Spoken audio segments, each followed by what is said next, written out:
Berpusat di Tugu Kilometer Banda Aceh, komunitas fotografi Geo Nusantara atau Geo Aceh menggelar milad ke-7 tahun.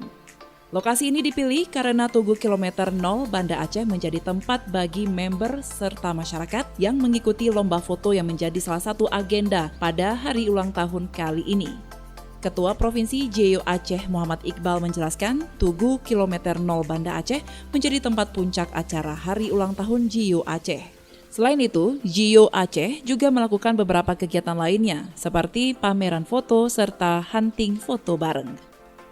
Iqbal juga mengatakan, komunitas Geo Aceh yang terbentuk pada 12 Februari 2016 silam ingin mempromosikan tempat-tempat wisata di Aceh melalui karya foto.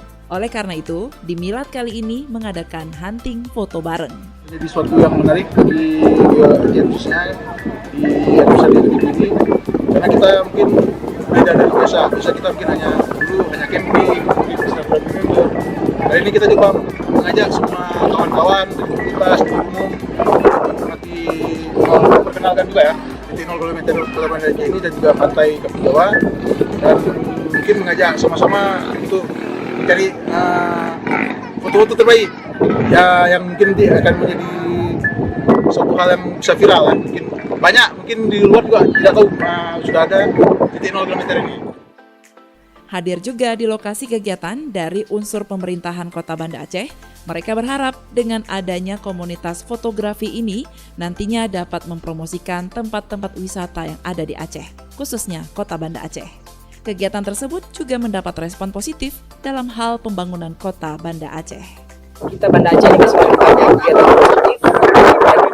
positif, maka itu sesuatu yang sangat membantu proses pembangunan Banda Aceh. Otomatis kan dengan banyak kegiatan positif maka kegiatan negatif jadi reduksi. Jadi pemerintah harus hadir, saran saya sebagai anggota DPRK harus hadir mewadahi semua minat bakat rakyatnya. Nah, fotografi salah satu minat bakat yang harus diwadahi, yang harus disupport. Karena kan manfaat fotografi banyak ya Pak ya. Selain untuk menceritakan, mendokumentasikan sejarahnya, juga sebagai media informasi, dan juga bagi saya pribadi, fotografi juga bisa menjadi salah satu alat untuk kontrol sosial, kontrol pemerintah. Kan banyak juga kita lihat dari informasi dari sebuah foto, kemudian bisa menggambarkan bahwa ini harus dilakukan, harus dibenahi oleh kegiatan-kegiatan mereka ini juga bisa mempromosikan Kota Banda Aceh pada umumnya ya, utamanya menyangkut dengan pariwisata, begitu juga yang menyangkut dengan potensi-potensi daerah yang ada di Aceh, dan Kota Banda Aceh ini juga dalam rangka menarik investasi. Kegiatan tersebut juga disponsori oleh beberapa media partner, salah satunya Puja TV Aceh yang juga ikut andil dalam mempromosikan wisata Aceh. Dari Banda Aceh, Lala Nurmala melaporkan untuk Puja TV Aceh.